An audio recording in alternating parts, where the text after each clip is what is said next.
قرآن مجید فرقان حمید کی سورہ آل عمران کی آیت نمبر 103 میں نے آپ کے سامنے تلاوت کی ہے۔ اللہ رب العالمین نے ارشاد فرمایا وَاذْكُرُوا نِعْمَتَ اللَّهِ، اور تم یاد کیا کرو، یاد رکھا کرو اور ذکر کیا کرو اللہ کی اس نعمت کا کہ اذ کنتم اعداء، تم تو آپس میں دشمن تھے، تمہیں تو لڑنا جھگڑنا اور صرف دشمنی آتی تھی۔ فَأَلَّفَ بَيْنَ قُلُوبِكُمْ، تو اس نے تمہاری دشمنیوں میں تمہارے دلوں میں محبتیں بھر دیں، ایسا تمہیں کوئی مسیحا عطا کیا، ایسی نعمت عطا کی جس نعمت کے ملنے سے وہ جو تمہاری دشمنیاں تھیں وہ محبتوں میں بدل گئیں۔ فَأَصْبَحْتُمْ بِنِعْمَتِهِ إِخْوَانًا، اور تمہارے لیے ایک ایسی صبح تمہیں نصیب ہوئی۔ اصبحتم، تمہیں وہ صبح نصیب ہوئی، بنعمتہ، اب نعمت ہی مضاف اس کو عربی زبان میں کہتے ہیں، اور مضاف میں یہ حرف اضافت ہوتا ہے، یہ کسی معنی کو متعین کرتا ہے۔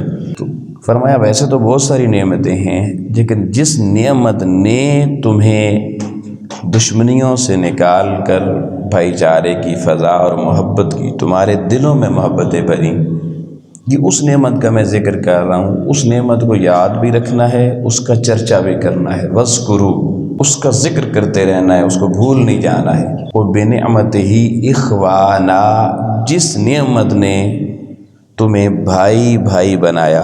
اب آپ دیکھیں بہت سادہ مطلب ہے کہ ہماری پوری تاریخ پڑھ لیں، وہ کون سا پہلا واقعہ ہے جس میں مسلمانوں کو آپس میں بھائی بھائی بنایا گیا؟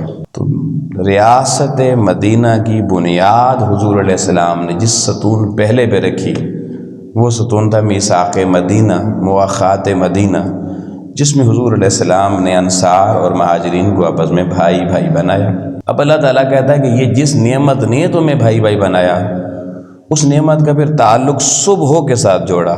اصبحتم، تمہارے لیے وہ ایک صبح کے وقت آیا، اس کا ظہور کا وقت صبح کا تھا، یا تمہارے لیے وہ صبح کی مثال بنا کہ صبح جب آتی ہے نا، اندھیرے چلے جاتے ہیں، روشنیاں پلٹ آتی ہیں۔ تو یعنی دیکھیے اس آیت میں اللہ پاک نے یہ بالکل واضح طور پہ ہمیں بتایا کہ اس نعمت کو نہ بھولنا جس نعمت نے تمہاری تاریکیاں تم سے دور کیں، اندھیرے دور کیے، جہالتیں دور کیں، اور تمہیں بھائی چارے کی فضا، محبت کی فضا، الفت کی فضا اور آپس میں محبت کی فضاؤں میں باندھا، اس نعمت کے لیے فرمایا وَاذْكُرُوا نعمت اللہ، اللہ کی اس نعمت کا ذکر کرنا تم پر لازم ٹھہرا۔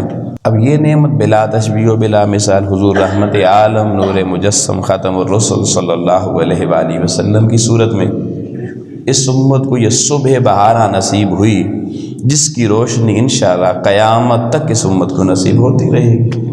تو اب اللہ نے اس آیت مبارکہ کے اندر اہل ایمان کو اس نعمت کو یاد رکھنے، یاد کرنے، وَاذْكُرُوا، اس کا پرچار کرنے، تذکرے کرنے کا خود حکم ارشاد فرما دیا۔ اللہ کا حکم تو پھر فرض ہوتا ہے نا جی، اللہ کا حکم فرض اور واجب سے نیچے نہیں ہوتا۔ اس کو کہا جائے یہ سنت ہے یا یہ مستحب ہے، تو اللہ کے احکام سنت اور مستحب کا درجہ نہیں رکھتے۔ تو پتہ چلا حضور رحمت عالم صلی اللہ علیہ وآلہ وسلم کی صورت میں اللہ نے ہمیں جو نعمت عظمیٰ عطا فرمائی، اس کو یاد کرنا، یاد رکھنا، اس کا ذکر خود کرنا، دوسروں کو سنانا، اپنی نسلوں کو سمجھانا، یہ قرآن کی اس آیت کی نص کے مطابق ہم پر لازم اور دینی فریضہ ہے۔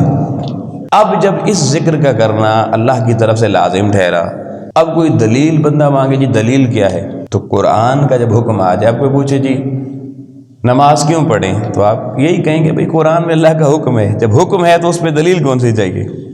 کس کتاب میں لکھا؟ بھئی کتاب میں نہیں، الکتاب میں لکھا ہے، ذالک الکتاب لا ریب فیہ۔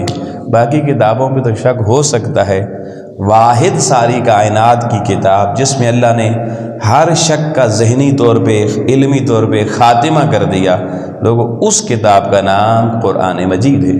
تو یہ حضور رحمت عالم صلی اللہ علیہ وسلم کے تذکرے کرنا، اس صبح بہارا کو یاد رکھنا، اور پھر اس میں بنعمت ہی مضاف لگا کے کہا کہ باقی کسی کو یاد کرنا یا نہ کرنا، رکھنا یا نہ رکھنا، اس کو نہ بھولنا، اس کو نہ بھولنا۔ اب دوستان محترم، اس بنیادی بات کو ذہن میں رکھیں، اللہ تعالیٰ کا ایک نظام ہے، اس نے مختلف علاقوں کو مختلف علاقوں سے بہتر بتایا، مختلف لوگوں کو مختلف لوگوں سے بہتر بھی بتایا، مختلف دنوں کو مختلف دنوں سے بہتر بھی ہمیں سمجھایا، یعنی کمپیریٹو اسٹڈی قرآن مجید نے دی ہے۔ جیسے دیکھیے اللہ پاک نے قرآن مجید کی سورہ بقرہ کی آیت نمبر 253 میں فرمایا تِلْكَ الرُّسُلُ فَضَّلْنَا بَعْضَهُمْ عَلَىٰ بَعْضٍ، کہ میں نے رسولوں میں سے بعض رسولوں کو بعض رسولوں پر فضیلت عطا فرمائی، یعنی سارے رسول ایک جیسے نہیں ہیں۔ اب آپ سوچئے جب رسولوں پر رسولوں کو فضیلت ملی تو کوئی امام الانبیاء علیہ السلام سے اونچا رسول معاذ اللہ ہے؟ تو فضیلت میں میرے آقا علیہ السلام کا جو رسولوں میں مقام ہے وہ کوئی اور اس مقام کا حامل اور متحمل نہیں ہے۔ پھر دیکھیے اللہ تعالیٰ نے اسی قرآن مجید کی سورہ بقرہ کی آیت نمبر 185 میں ارشاد فرمایا شہر رمضان الذی انزل فیہ القرآن، فرمایا یہ جو مہینہ ہے پورے قرآن میں اللہ نے نہ محرم کا نام لیا، نہ سفر کا لیا، ربیع الاول بڑا مہینہ اس کا بھی نام نہیں لیا، ذیقعدہ ذوالحج تک کسی مہینے کا نام نہیں لیا۔ اب ایک مہینے کا نام اللہ نے قرآن میں لیا، مہینوں میں سے اس کو مہینوں میں جدا گانا بنا دیا، ممتاز کر دیا۔ شہر رمضان الذی انزل فیہ القرآن، یا اللہ تو نے اس رمضان کو کیوں اونچا کیا؟ فرمایا میں نے اس میں قرآن کریم کو لوح محفوظ سے آسمان دنیا پہ نازل فرمایا، آسمان دنیا پہ نازل فرمایا تو وہ مہینہ جو تھا وہ مہینہ مہینوں میں شہرت پا گیا۔ پھر دیکھیے قرآن مجید کی سورہ بلد کو دیکھیے، لا اقسم بہذا البلد وانت حل بہذا البلد، فرمایا میں قسم نہیں کھاتا کسی شہر کی مگر میں قسم کھاتا ہوں اس شہر مکہ کی کہ حبیب آپ اس میں چلتے ہیں، آپ اس میں رہتے ہیں۔ اب باقی دنیا کے بھی شہر ہیں، ہمارا راول پنڈی اسلام آباد بھی کیپٹل ہے ساتھ جناب، مگر اللہ نے قرآن میں ذکر نہیں کیا، قسم نہیں کھائی۔ اور بڑے بڑے شہر دیکھیے، سعودی عرب میں جدہ بھی ہے، ریاض بھی ہے، کئی اور بڑے بڑے، وہاں طائف کا شہر بھی موجود ہے، مگر اللہ نے صرف مکہ کی قسم کھائی اور اس قسم کی نسبت حضور علیہ السلام کے طلبوں کے ساتھ کی تو مکہ شہروں میں فضیلت پا گیا۔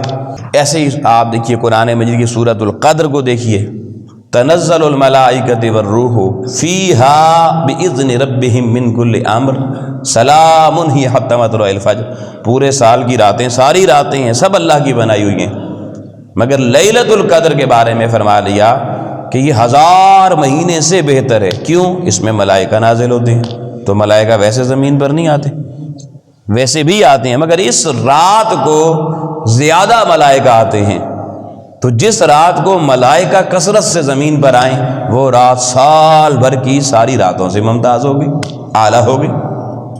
تو یہ دیکھیے یہ سب قرآن مجید کی آیات بمیں حوالہ میں نے آپ کے سامنے پڑھی ہیں کہ قرآن مجید نے یہ بتا دیا کہ جو چیز فضیلت میں اوپر چلی جاتی ہے اس کا تذکرہ زندہ رکھا جاتا ہے، یہی امت کر رہی ہے۔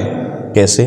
آپ دیکھیے لیلۃ القدر کی رات جشن منائے جاتے ہیں یا نہیں، پروگرام ہوتے ہیں یا نہیں، ساری رات اہتمام ہوتا ہے یا نہیں؟ کوئی مسلک بھی اٹھا لیں، جو میلاد نہیں ماننے والے وہ کیا لیلۃ القدر کی رات نہیں جاگتے؟ جشن نزول قرآن اسی رات نہیں ہوتا؟ میرے پاس تو ان کے 20 اشتہارات موجود ہیں جن کے اوپر ہیڈنگ ہے جشن نزول قرآن۔ کس رات کو ہو رہا ہے جی؟ 27ویں رات کو ہو رہا ہے، اس کی نسبت لیلۃ القدر کے ساتھ ہے۔ تو دیکھیے قرآن نے جس رات کو دوسری راتوں پر فضیلت دی، یہی امت اس رات میں جشن منا رہی ہے۔ اب نہیں پوچھتی کہ صحابہ نے منایا تھا یا نہیں منایا، آج تک کبھی کسی نے پوچھا بھائی حدیث سے قرآن سے نکالیں جی کہاں پر آیت حدیث موجود ہے کہ صحابہ نے لیلۃ القدر کی رات میں جشن منایا تھا نزول قرآن کا؟ آپ کو نہیں ملے گا۔ تو قرآن کے نزول کا جشن منانا ہو تو صحابہ والی دلیل نہیں مانگی جاتی، مصطفیٰ کے نزول کا جشن منانا ہو تو دلیل آ گئی۔ کیوں؟ بات صرف ہاضمے اور بد ہضمی کی ہے اور کچھ بھی نہیں ہے، مسئلہ نہیں ہے۔ اگر یہ مسئلہ ہوتا دین کا کہ میلاد النبی منانا چاہیے یا نہیں تو پھر جو سوال میلاد کے لیے وہ جشن نزول قرآن کے لیے بھی ہونا چاہیے تھا۔ وہاں خود منانا، سوال نہ کرنا، دلیل نہ ڈھونڈنا، اور میلاد مصطفیٰ کی بات آئے جشن کی تو دلیل دو جی، صحابہ نے کیسے منایا جی، کہاں لکھا ہے جی؟ تو پتہ چلا جب نادان وہاں دلیل قرآن کے نزول کی نہیں مانگتا اور مصطفیٰ کے نزول والی رات کی دن کی دلیل مانگتا ہے، اس کا مطلب ہے کہ قرآن کو تو تسلیم اس نے کیا ہے، محبوب کو دل سے تسلیم ہی نہیں کیا۔ حضور اگر دل میں سما جاتے تو جیسے قرآن سما گیا تو کوئی دلیل نہیں ڈھونڈی۔ حضور کی ذات بھی لوگوں کائنات میں جیسے ان کے دلوں میں صرف قرآن سمایا، جشن نزول قرآن منایا، اللہ کی لوگوں شکر ادا کیا کریں ہمارے دلوں میں قرآن بھی سمایا، قرآن والا مصطفیٰ بھی سمایا، ہم نے جشن نزول قرآن بھی منایا، اور جب میلاد کا وقت آیا تو جشن میلاد مصطفیٰ بھی منایا۔ اب دیکھیے پھر قرآن مجید نے جس مہینے کو ممتاز کیا اس مہینے کا اہتمام دیکھیے۔ رمضان میں ہم کتنا اہتمام کرتے ہیں، افطار پارٹیاں ہو رہی ہیں، کبھی کسی نے دیکھا صحابہ کرام نے کسی کو افطار پارٹی کروائی ہو؟ کوئی دلیل مانگی کبھی کسی نے؟ کسی صحابی نے اپنے گھر میں جناب سارے اہل مدینہ کو بلا لیا ہوتا، محلے کو بلا لیا ہوتا، آج میرے گھر میں افطار پارٹی ہے، افطار ڈنر میرے گھر میں؟ کوئی دلیل نہیں، نہ کبھی کسی نے دلیل مانگی۔ تو افطار پارٹیاں تو سب کی جائز ہیں۔ تو رمضان کا مہینہ بھی محترم ہوا، قرآن کی نظر میں فضیلت پائی تو اس کے بھی جشن نظر آتے ہیں، اس پہ بھی کبھی کوئی دلیل نہیں مانگی گئی۔ اور اللہ پاک نے قرآن میں یہ کہیں بھی نہیں کہا کہ لیلۃ القدر کی رات کو یاد رکھنا اور اس کے تذکرے کرنا، نہیں، پورے قرآن کی کوئی آیت نہیں ہے۔ رمضان پہ پورے قرآن کی کوئی آیت نہیں، اللہ نے کہا ہو کہ اس کو آپ بالخصوص رمضان کے مہینے میں بڑے جشن منانا اور خوب اس کا تذکرہ کرنا اور لوگوں کو سنانا، کرنا چاہیے، ہم تو کرتے ہیں، لیکن قرآن نے حکم نہیں کہا۔ لیکن فَأَصْبَحْتُمْ بِنِعْمَتِهِ إِخْوَانًا، اس نعمت کا ذکر کیا کہ جس نعمت خاص نے تمہیں بھائی چارے کی فضا دی، تمہارے دلوں میں الف بین قلوبکم، تمہارے ٹوٹے ہوئے دل آپس میں جس رحمت عالم کی رحمت نے جوڑے، قرآن نے کہا وَاذْكُرُوا نعمت اللہ، اس نعمت کا تذکرہ ضرور کیا کرو۔ تو جس کا قرآن نے حکم دیا اس پہ اعتراض لگا دیا، اور جس کی صرف قرآن نے فضیلت بیان کی، حکم نہیں دیا، اس کی جشن منانا شروع کر دی۔ کمال نہیں ہوگی جی؟ اور پھر ایک دوسرے حوالے سے دیکھیے، اگر رحمت عالم صلی اللہ علیہ وسلم کا میلاد نہ ہوتا، نہ رمضان ہوتا، نہ قرآن ہوتا، نہ لیلۃ القدر ہوتی، نہ مکہ بنتا۔ مکے کو جس قدموں نے یہ فضیلت دی کہ آج ہر پورا سال اگر دھرتی پہ کہیں جشن ختم نہیں ہوتا تو صحن حرم کعبہ میں نہیں ختم ہوتا، ہر وقت رہتا یا نہیں رہتا؟ تو قرآن کہتا ہے بھائی مکہ کسی اور فضیلت کی وجہ سے یہ مقام اس کو نہیں ملا، لا اقسم بہذا البلد وانت حل بہذا البلد، محبوب ہمارے حرم میں تیرے قدم لگ گئے، ہمیں اتنے اچھے لگے، ہم نے کعبے کے جشن کو قیامت تک امت میں جاری فرما دیا۔ تو جس محبوب کے قدموں کے طفیل لوگوں، لیلۃ القدر 1000 مہینے سے بہتر ہو گئی، کعبہ ہر وقت جشن کا سامان دنیا کو دکھا رہا ہے، رمضان میں بڑی بڑی ہر روز افطار ڈنر ہو رہے ہیں، تو جس کے قدموں کی خیرات جشن بن گئی، اس محبوب کی خود آمد کتنی بڑا جشن ہونا چاہیے۔ ہمارے آئمہ نے پھر اس پہ بڑی تفصیلات بیان کی۔ امام قسطلانی رحمۃ اللہ علیہ 6 صدیاں پہلے گزرے، 7ویں 8ویں صدی میں، اب 14ویں 15ویں صدی ہجری چل رہی ہے، یعنی 700 سال پہلے امام قسطلانی گزرے۔ انہوں نے بھی میلاد شریف پر بڑی ڈیٹیل بیان کی، اور ان کا تو عقیدہ انہوں نے لکھا اپنی کتاب مواہب اللدنیہ میں کہ پورے سال کی 5 جو افضل ترین راتیں ہیں ان میں سب سے ٹاپ پر افضل ترین وہ کہتے ہیں شب میلاد النبی ہے، وہ میلاد النبی کو پہلے نمبر پہ رکھتے ہیں۔ یہی عقیدہ امام زرقانی نے اپنی کتاب کے اندر نقل کیا ہے۔ امام زرقانی دیکھیے وہ تقریباً 450 سال پہلے گزرے ہیں۔ یہی عقیدہ اس کے بعد امام شاہ عبدالحق محدث دہلوی نے بیان کیا، 350 400 سال پہلے آپ گزرے ہیں۔ یہی عقیدہ امام یوسف نبہانی جن کے شاگرد الحضرت امام احمد رضا رحمۃ اللہ علیہ تھے، پچھلی 150 سال پہلے یہ عقیدہ انہوں نے بھی لکھا۔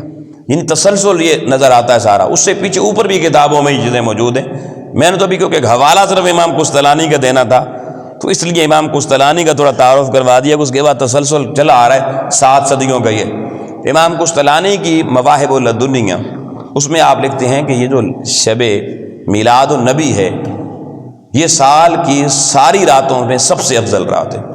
اس کے بعد وہ کہتے ہیں کہ لیلۃ القدر ہے، اس کے بعد لیلۃ القدر کے بعد پھر انہوں نے باقی راتوں کا ذکر کیا، جس میں جمعے کی رات کا بھی ذکر کیا ہے، شب برات کا ذکر بھی کیا ہے، اور بلکہ تیسرے نمبر پہ انہوں نے شب معراج النبی کا ذکر کیا ہے۔ 27ویں جو رجب کی، وہ فرماتے ہیں سب سے ٹاپ پہ 12 ربیع الاول کی رات، اس کے بعد 27ویں جس کو آپ کہتے ہیں لیلۃ القدر کی رات، اس کے بعد معراج النبی کی رات، اس کے بعد جمعے کی رات، اور اس کے بعد شب برات کی رات۔ یہ انہوں نے پورے سال کی 5 راتوں کو باقی ساری راتوں سے ممتاز منفرد اور اعلیٰ قرار دیا ہے۔ اس میں انہوں نے ٹاپ پر سب سے اوپر رکھا ہے شب میلاد النبی صلی اللہ علیہ وآلہ وسلم کو۔ اس کی پھر وہ دلیل دیتے ہیں کمپیریزن کر کے کہ لیلۃ القدر سے میلاد النبی کی رات افضل کیوں ہے۔ 3 دلیلیں صاحب مواہب اللدنیہ امام قسطلانی رحمۃ اللہ علیہ نے دیں، یہ 3 امام زرقانی نے اس سے بھی زیادہ دیں، مگر یہ جو امام قسطلانی کی 3 دلیلیں یہ آپ کو بتانا چاہتا ہوں۔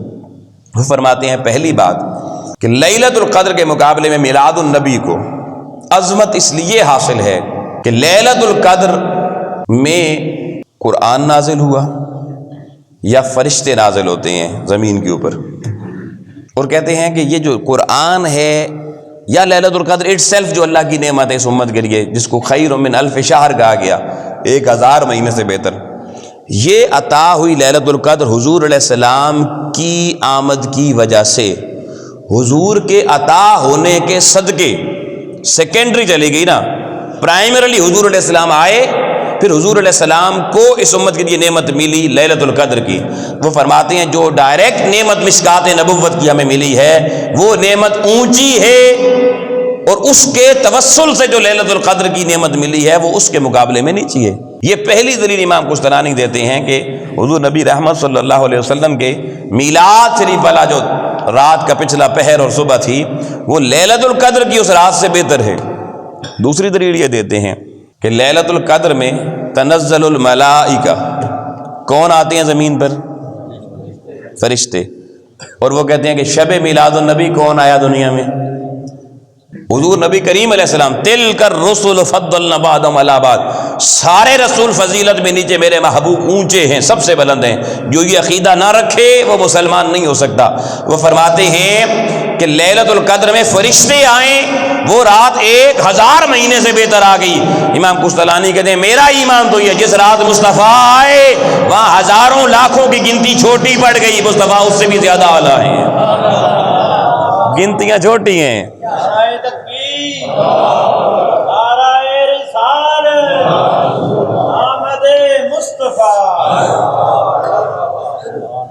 تیسری دلیل امام قسطلانی یہ دیتے ہیں کہ لیلۃ القدر صرف امت مصطفیٰ کو ملی۔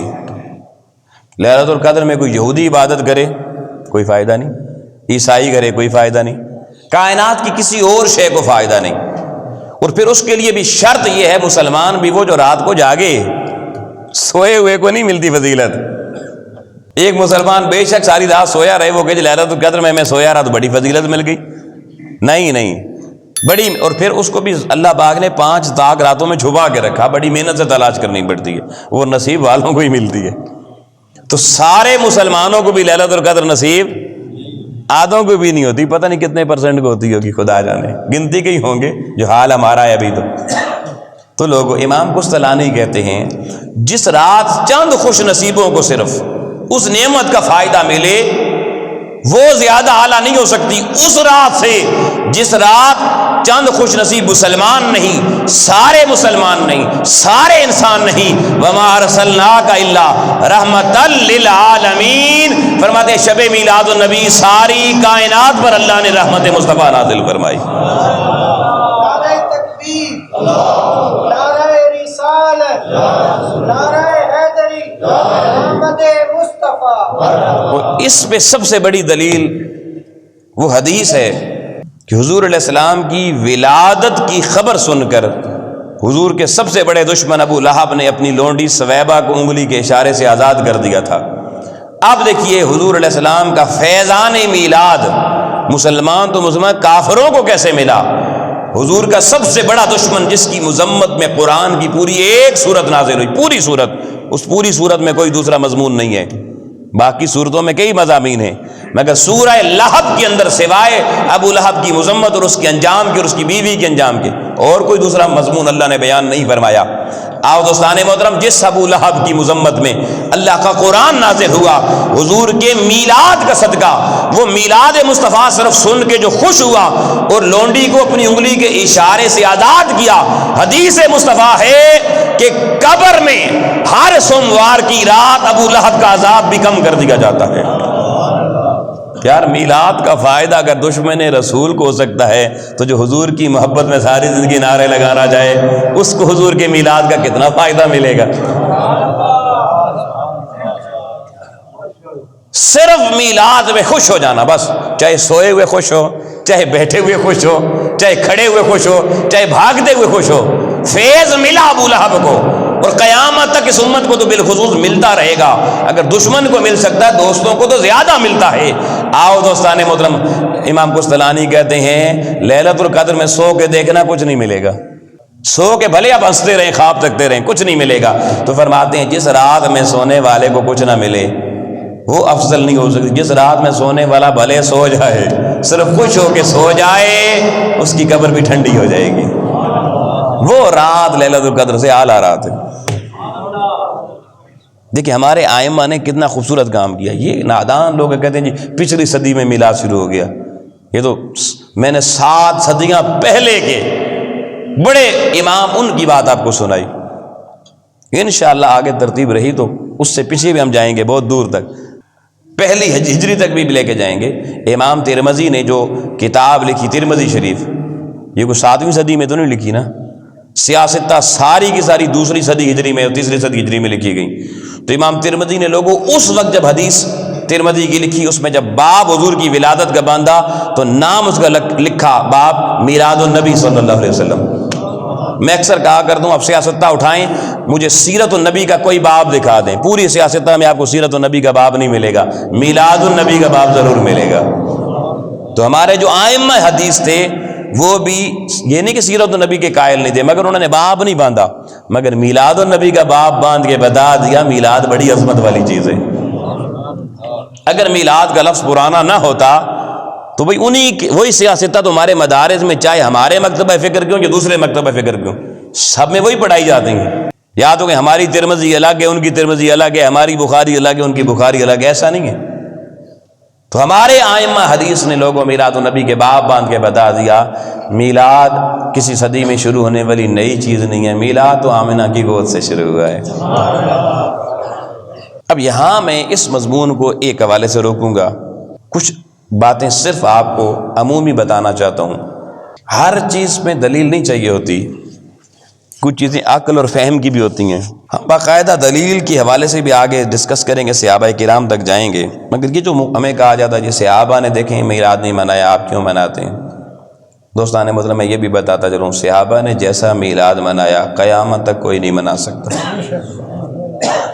اب حضور علیہ السلام مدینہ طیبہ تشریف لے کے جہاں اسلام کی آزادانہ تبلیغ اور ابلاغ کا کام شروع ہوا، 10 سال حضور مدینہ میں رہے، 10 سال میں مدینے میں رہتے ہوئے 87 غزوات و سرایہ، یعنی وہ جنگیں جو صحابہ نے اور حضور علیہ السلام نے خود لڑی ان کی تعداد 87 بتائی جاتی ہے حدیث میں۔ 87 میں سے بھی 30 کے لگ بھگ وہ غزوات ہیں جس میں حضور علیہ الصلوۃ والسلام بنفس نفیس خود محاذ جنگ پہ جا کے دشمنان اسلام سے لڑے۔ 30 کے لگ بھگ غزوات میں حضور خود محاذ جنگ پہ موجود تھے اور باقی میں صحابہ کرام تھے۔ آپ دیکھیے 10 سال ہیں، 87 جنگیں ہیں، آپ 87 کو 10 پہ تقسیم کریں تو تقریباً جواب 8.7 آتا ہے، 9 کے قریب آتا ہے۔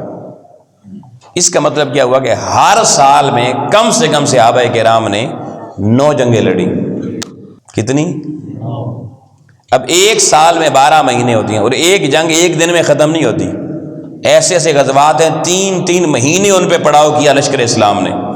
غزوہ تبوک کو دیکھیے کتنا عرصہ پڑاؤ کیا رکھا، تو کئی غزوات میں کئی مہینے۔ اس دور میں تو ایٹم بم تو تھا نہیں نا کہ ایک دم پھوڑا اور بس کو تباہ کر دیا، ہاتھوں کی، تلواروں کی، ڈالوں کی، نیزوں کی، تیروں کی جنگیں تھیں۔ 3 4 5 6 ماہ بھی جنگیں رہی۔ تو دوستان محترم اب اگر جنگوں کے دن نکالیں کہ کتنا عرصہ جنگیں ہوئی، کل کتنے دن بنتے ہیں، اور 87 کو اس سے ضرب دیں تو آپ دیکھیں گے کہ ان کی تو 10 سال میں زیادہ وقت محاذ جنگ پہ گزر گیا، اسلام کی شمع روشن کرنے کے لیے جنگیں لڑتے ہوئے گزر گیا۔ اور اب آپ دیکھیں ہمیں 70 سال 60 سال اللہ زندگی دیتا ہے، ہم نے کتنی جنگیں لڑی ہیں؟ کون سی جنگیں لڑی ہیں؟ اگر لڑنی بھی پڑ گئی 65 یا 71 کی جنگ لڑی بھی تو ہم نے نہیں، ہمارے کو بزرگ تھے چاندے کو انہوں نے لڑی، ہم نے تو موج کی ہمیشہ۔ اب صحابہ کرام نے ظاہر بات ہے جو بھی میلاد منانا ہوگا تو محاذ جنگ پہ ہی منانا ہوگا، کیونکہ ان کی تو زندگی ساری جنگوں سے بھری ہوئی ہے۔ اب ہماری زندگی کا رخ اور ہے، ان کا اور ہے، ہم نے کوئی جنگ نہیں لڑی۔ یا تو آپ بھی ہر 10 سال میں 90 جنگیں لڑ کے دکھائیں، ہر 10 سال میں 90 جنگیں لڑیں، ہر سال 9 جنگیں لڑیں، پھر آپ کہیں جی میلاد ایسے نہیں منانا چاہیے مسجد میں بیٹھ کے، پھر ہم آپ کو وہ طریقہ بتا دیں گے۔ آپ دیکھیے صحابہ کرام نے کیسے میلاد منایا۔ بدر کے میدان میں گئے 8 ٹوٹی ہوئی تلواریں لے کر، کتنی؟ 8، وہ بھی ٹوٹی ہوئی، اور 1000 کا سامنے، ادھر ہیں بھی 313، ادھر 1000 سے زیادہ لشکر کفار اچھے اسلحے کے ساتھ لیس ہے، مگر صحابہ کرام نے لوگوں یہ نہیں کہا ہماری تلواریں حضور تھوڑی ہیں کیسے لڑیں گے، ہمارے تیر تھوڑے ہیں کیسے لڑیں گے، ہماری فوج تھوڑی ہے کیسے لڑیں گے، ہمیں امریکہ سے بھی F-16 نہیں ملے، ہم کیسے لڑیں گے، ہمارے گھوڑے تھوڑے ہیں، اونٹ تھوڑے ہیں، اتنے بڑے لشکر سے کیسے لڑیں گے۔ انہوں نے کہا نہیں، وہ کفار کے سامنے لوگوں ڈٹ گئے محاذ جنگ پر، اور اپنی تلواریں لہرا کے کہا اپنی تلواریں پھینک دو، آؤ ہمارے قافلے میں شامل ہو گئے، اب دھرتی پہ کفر کا نظام نہیں چلے گا، کیوں؟ ہمارے حضور آ گئے ہیں۔ وہ ٹکرا گئے، نیست و نابود کر دیا ان کو، کیوں؟ حضور آ گئے ہیں۔ اگر یہ جذبہ نہ ہوتا تو لوگوں 313 کبھی 1000 سے نہ ٹکرا سکتے۔ جذبہ میلاد مصطفیٰ کا تھا کہ ہمارے دامن میں مصطفیٰ ہے، وہ جو کہتے چلے جاتے تھے کہ فلک کے نظاروں زمین کی بہاروں سبھی دے مناؤ، حضور آ گئے ہیں۔ ان کے اندر وہ جذبہ میلاد مصطفیٰ نے پیدا کیا تھا۔ ان کا میلاد تو یہ تھا کہ 8 ٹوٹی تلواروں سے 1000 کو فتح کر کے آ گئے۔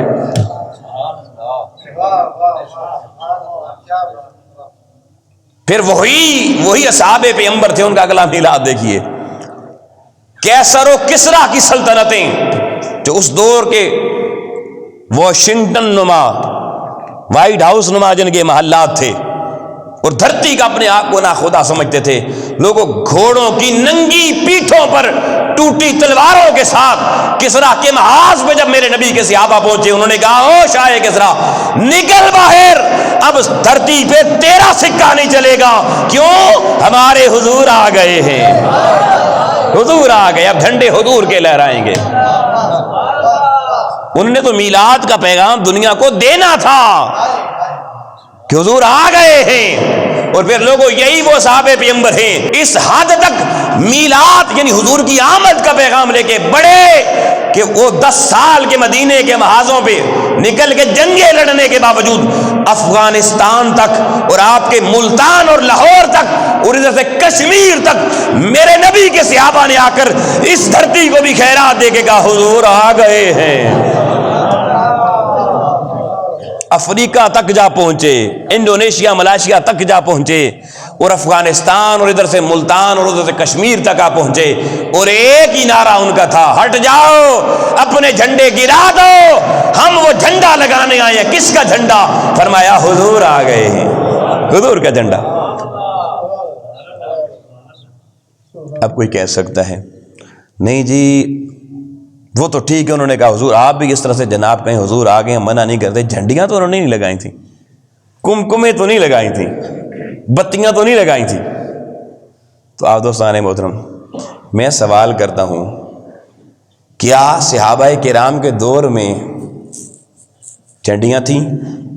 جھنڈی کاغذ کی بنتی ہے، کاغذ 17ویں صدی میں جا کر ایجاد ہوا، تھوڑا عرصہ پہلے، زیادہ پرانا نہیں ہے۔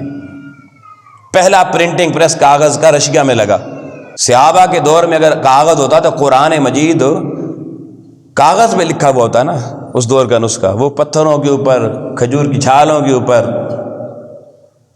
کس کس چیز پہ لکھا گیا؟ کاغذ پہ نہیں، کاغذ نہیں تھا تو کاغذ نہیں تھا تو جھنڈی نہیں تھی۔ پھر یہ جو لائٹیں آ گئیں، کمکمیں آ گئیں، یہ تو چائنا کی مہربانی ہے، اس دور میں چائنا نے یہ لائٹیں بھی نہیں بنائی تھیں۔ اگر لوگوں مدینے کے بازار میں کمکمیں بک رہی ہوتی، جھنڈیاں بک رہی ہوتی اور صحابہ اپنے گھروں پہ جھنڈیاں نہ لگاتے، کمکمیں نہ لگاتے، اے نادان دوست پھر تو لے کے آتا دلیل، ہم تیری دلیل مان لیتے، مگر آئے افسوس تو نے دلیل کیسی ڈھونڈی۔ صحابہ 14 صدیاں بعد پاکستان چائنا میں آ کے کہاں سے جھنڈیاں لے کے جاتے، کہاں سے کمکمیں لے کے جاتے؟ انہیں اس دور میں تلواریں ملی تھی، انہوں نے تلواریں فضا میں لہرا کے کہا لوگوں میلاد مناؤ حضور آ گئے ہیں۔ اب دیکھیں یہ جو میں نے دلیل دی یہ بڑی سالڈ دلیل ہے۔ صحابہ کے دور میں کہا کرتا ہوں چائے نہیں تھی تو صحابہ نے چائے بھی نہیں پی، آپ کیوں پیتے ہیں؟ صحابہ حج کرنے جاتے تھے، مجھے بتائیں کسی گاڑی پہ بیٹھ کے جاتے تھے؟ جہاز صحابہ نے دیکھا تھا، اڑایا تھا۔ حج مذہبی فریضہ ہے نا، اس کا طریقہ تو وہی ہونا چاہیے جو صحابہ کا طریقہ۔ تو صحابہ کرام خچر کے اوپر بیٹھتے، گدھے کے اوپر بیٹھتے، گھوڑے کے اوپر بیٹھتے، اونٹ کے اوپر بیٹھتے یا پیدل جاتے اور حج کر کے آ جاتے۔ تو صحابہ کا طریقہ پیدل جانا، گھوڑے پر بیٹھ کے جانا، اونٹ پہ بیٹھ کے جانا، خچر پہ بیٹھ کے جانا اور گدھے پہ بیٹھ کے جانا، یہ صحابہ پیغمبر کا طریقہ تھا حج پر جانے کا، یہی جانور سواری ہوتی تھی۔ اب آپ کسی سے کہیں بھئی آپ حج کرنے گئے، مولانا صاحب آپ میلاد پہ دلیل مانگتے ہیں صحابہ کی، تو یہ بتائیں آپ کون سا گدھا لے کر گئے، کس اونٹ پر بیٹھ کے گئے؟ وہ کہے گا نہیں میں تو جہاز پر گیا۔ اسے کہیں جی کس کتاب میں لکھا صحابہ نے حج یوں منایا، یوں کیا؟ کمکمیں جھنڈیاں آپ سمجھ میں آ جائیں گی۔ تو اگلا جواب دے گا، وہ کہے گا جی صحابہ کے دور میں اگر جہاز ہوتا وہ استعمال نہ کرتے تو پھر آپ ہم سے سوال کرتے، جہاز تو تھا ہی نہیں۔ میں نے کہا تھا تجھے اتنا سمجھ میں آ گیا، صحابہ کے دور میں جہاز نہیں تھا، حج پر جانے کا طریقہ اور تھا، آج جہاز آ گیا طریقہ بدل گیا۔ بھئی صحابہ کے دور میں جھنڈیاں نہیں تھی، کمکمیں نہیں تھی، لائٹیں نہیں تھی، کاغذ نہیں تھا، انہوں نے استعمال نہیں کیے۔ میرا ایمان کہتا ہے اگر یہ کمکمیں یہ جھنڈیاں اس دور میں ہوتی تو صحابہ بھی یوں ہی میلاد مناتے۔ تو جیسے یہ جہاز والی نعمت نہیں تھی تو انہوں نے یہ استعمال نہیں کی، لہذا آپ دلیل کے لیے آپ گئے نہیں، جو صحابہ نہیں تو ہم نہیں، تو پھر آپ بھی گدھا رکھیں۔ کوئی مولانا شیخ الحدیث اب گدھے پہ بیٹھ کے حج کر کے دکھائیں ذرا دنیا کو، یہ سنت یہ طریقہ ہے۔ حضور علیہ السلام تو جمعہ پڑھانے کے لیے مسجد نبوی میں آتے نا، تو حضور علیہ السلام کا طریقہ یہ تھا پہلے مسجد قباء میں جاتے، وہاں 2 نفل پڑھتے، پھر مسجد نبوی میں آتے، اور آپ صلی اللہ علیہ وسلم کا ایک گدھا تھا یافور، اس کا نام تھا یافور، اس پر بیٹھ کے حضور مسجد نبوی تک آتے، گدھے پر بیٹھ کے، اور پھر اندر جا کے صحابہ کو جمعہ پڑھاتے۔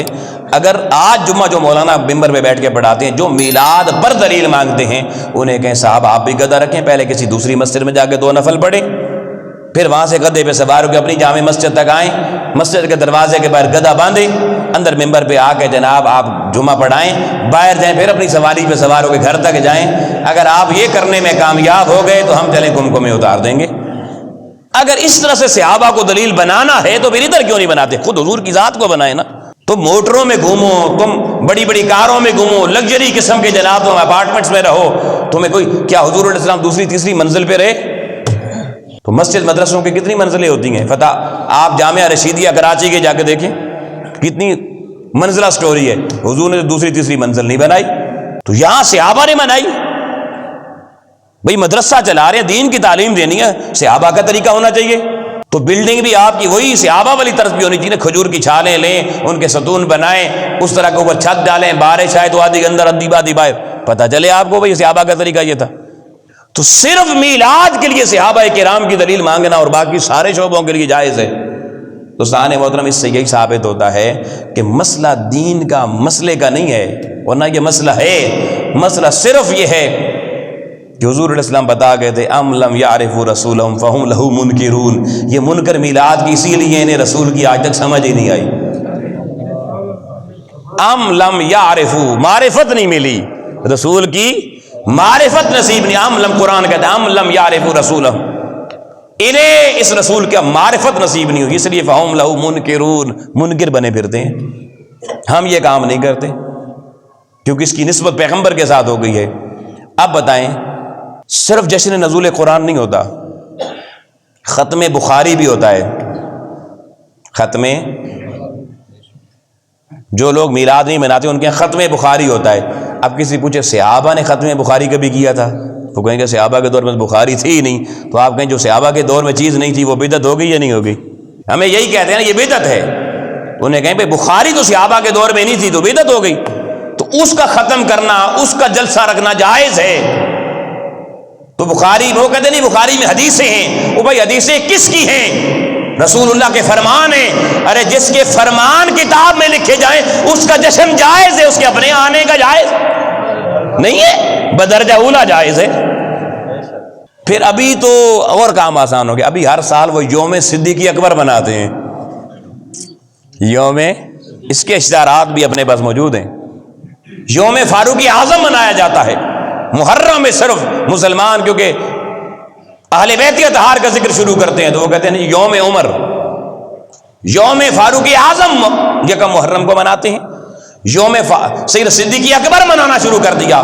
یار کس قدر حضور علیہ الصلوۃ والسلام سے بیزاری ہے کہ صدیق اکبر میرے محبوب کی قدموں کی خیرات پا کر صدیق اکبر بنے، فاروق اعظم میرے محبوب کے قدموں اور طلبوں کو اپنے ماتھے کا جھومر بنا کے فاروق اعظم بنے. ارے ان کا یوم منانا جائز ہے تو محمد عربی کا یوم منانا بدرجہ اولا جائز ہے.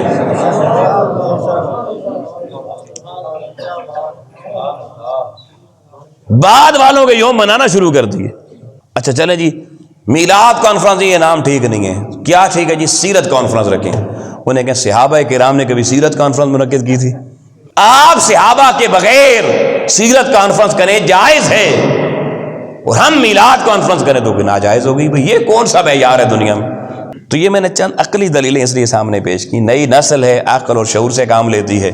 تو کتابی دلیلیں بھی موجود ہیں. میلاد النبی پر دلیلیں چاہیے ہوں تو میرے استاذ یہ محترم حضور شیخ الاسلام ڈاکٹر محمد طاہر القادری مدث اللہ علیہ، آپ نے اردو زبان میں عید میلاد النبی کی شرعی حیثیت پہ 1200 صفحات کے لگ بھگ کتاب لکھی ہے. ساری دلیلوں سے بھری پڑی ہے.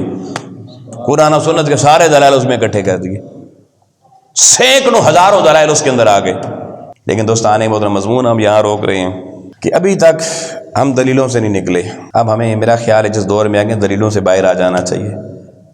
ہم دلیل میں رکے ہوئے ہیں اور ذلیل ہو رہے ہیں پوری دنیا میں، اور ذلت سے نکلنے کا راستہ اس دلیل کو چھوڑ کر محبوب کے قدموں میں بچھنا تھا، محبوب کے قدموں میں اپنا رابطہ استوار کرنا تھا. یار اتنی سمجھ، کہتے ہیں سائنس بڑی ترقی کر گئی. تمہیں سائنس نے اتنا نہیں سمجھایا کہ پروانہ جب کسی چراغ کے گرد گھوم رہا ہوتا ہے تو کبھی اس نے تم سے دلیل مانگی کہ مجھے اس کا طواف کرنا چاہیے؟ آپ پروانے سے پوچھے بھائی یہ شمع کے گرد کیوں گھوم رہے ہو، کیوں اس کے اوپر مر رہے ہو، فدا ہو رہے ہو، جان قربان کر رہے ہو؟ تو وہ کہتا ہے شمع میری محبوب ہے. اور محبوب کی محبت کے لیے دلیلیں ڈھونڈی. آپ بلبل سے گئے، پوری سردی نظر نہیں گئی، بہار کا موسم آیا، پھول کھلتے گئے، تو آگے بیٹھ گئی، تو نے اپنے گانے شروع کر دیے. کیوں؟ وہ کہتی ہے یہ پھول میرا محبوب ہے. اسے کہیں بھائی دلیل کی طرح تیرا محبوب ہے. وہ کہتا ہے مجھے دلیلوں سے غرض نہیں. بلبل کہتا ہے دلیلیں تم اپنے پاس رکھو، کیونکہ محبت والے دلیلیں نہیں ڈھونڈتے، صرف محبوب کے رخ کو دیکھا کرتے ہیں. تو لوگوں بلبل کو سمجھ آ گئی کہ پھول کو سونگھنے کے لیے، پھول محبوب ہے، اس پہ جان اٹھانے کے لیے دلیل کی ضرورت نہیں ہے. پروانے کو سمجھ آ گئی کہ شمع پہ فرزانہ بننے کے لیے ارے کسی کتابی دلیل کی ضرورت نہیں ہے. امتی اللہ کی عزت کی قسم، جیسے پروانے کو شمع پہ جان اٹھانے کے لیے دلیل کی ضرورت نہیں ہے، بلبل کو پھول پر فرزانہ ہونے کے لیے کسی دلیل کی ضرورت نہیں ہے. محمد عربی کی امتی کو محبوب کا دیوانہ ہونے کے لیے بھی کسی دلیل کی ضرورت نہیں ہے. کوئی دلیل کی ضرورت نہیں ہے. محبت دلیل کی محتاج نہیں ہوتی. ارے دلیلیں تو میرے محبوب کے قدموں سے بننا شروع ہوئی. خود حضور کی ذات کے لیے دلیل کا کیا مقام ہے؟ جس نے دلیل سے حضور کی کوئی چیز کو مانا وہ ایمان سے خارج ہو جاتا ہے. حضور پر قرآن آیا اور قرآن کو حضور نے قرآن کہا تو ہمیں پتہ چلا نا قرآن ہے. تو قرآن کے بارے میں اللہ اعلان کرتا ہے کہ ذالک الکتاب لا ریب فیہ ھدی للمتقین الذین یؤمنون بالغیب. دلیل سے نہیں ماننا، بالغیب، بن دیکھے بن سمجھے مانگ لینا ہے. تو اگر قرآن لوگوں بالغیب ایمان سے ماننا ہے تو محمد مصطفیٰ کی ذات تو قرآن سے اونچی ہے. کہ حضور نے قرآن کو قرآن کہا تو قرآن قرآن بنا. حضور کہتے یہ قرآن نہیں ہے تو قرآن قرآن نہ بنتا. ارے قرآن پر ایمان لانے کی بابت قرآن خود بتا رہا ہے دلیل کے بغیر مانو گے تب قرآن پر ایمان آئے گا. میں کہتا ہوں جیسے قرآن پر ایمان بغیر دلیل کے ماننے سے آتا ہے، مصطفیٰ کی ذات پر بھی ایمان بالغیب آئے گا تب اہل ایمان بن سکو گے. اللہ کی بارگاہ میں دعا ہے مالک و مولا ہمیں اب دلیلوں کے چکر سے نکال. اس امت کو بڑی ذلیل ہو گئی یہ امت، اور ہمیں پیارے حبیب صلی اللہ علیہ وسلم کو ہر دلیل چھوڑ کر فقط تیرا محبوب ہے، ہمارا بھی محبوب ہے، انہیں محبوب بنا کر ماننے اور آپ کے نقش قدم پر چلنے کی توفیق عطا فرمائے. وآخر دعوانا